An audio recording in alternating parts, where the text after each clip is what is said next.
This is one of my favorite cakes that we're going to do today. It's called the chocolate bracket cake. We're going to use some white coating chocolate, which is just these little discs here, which I've already melted down right here. Just use the microwave to melt them down, or you can use a double boiler, whatever you prefer. I have a very small cake here. This is just a 6-inch on the bottom and a 4-inch on the top.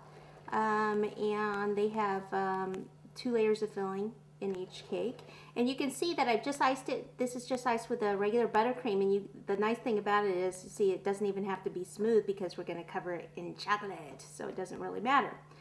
Okay, next step, so I placed it on a board. This is a 6, and it's placed on a 6, 7, 8, actually it's a 9-inch board.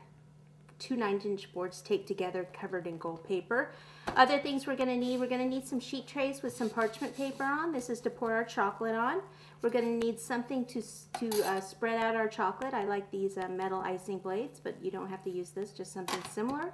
We're going to need some red ribbon to tie around our chocolate brackets at the end. We're going to need lots of fresh raspberries. And we're also going to use this product. This is called a product called Sweet Snow, and what it is, it's like a powdered sugar, only when you put powdered sugar in the refrigerator, what happens, it usually dissolves.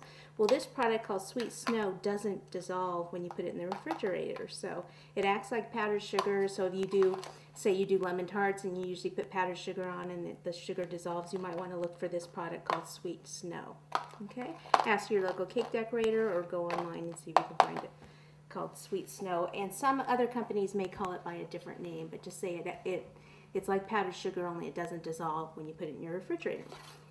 Okay, so we need to make our chocolate brackets first. So we take some of the chocolate that I've melted, pour it onto our tray, and then take this metal scraper, and you just want to spread this out. Try to spread it out as evenly as possible, keeping it on the parchment paper, not going off, or it'll stick to the tray.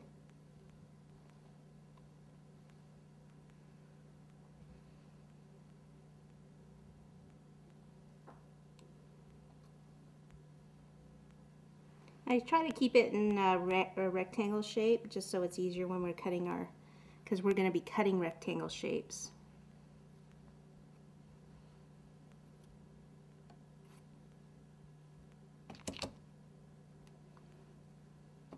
Okay, probably just a little bit more this way.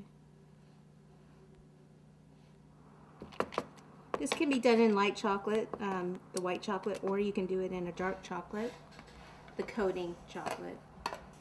Okay, and just kind of tap it like this, and then you just want to sit it aside.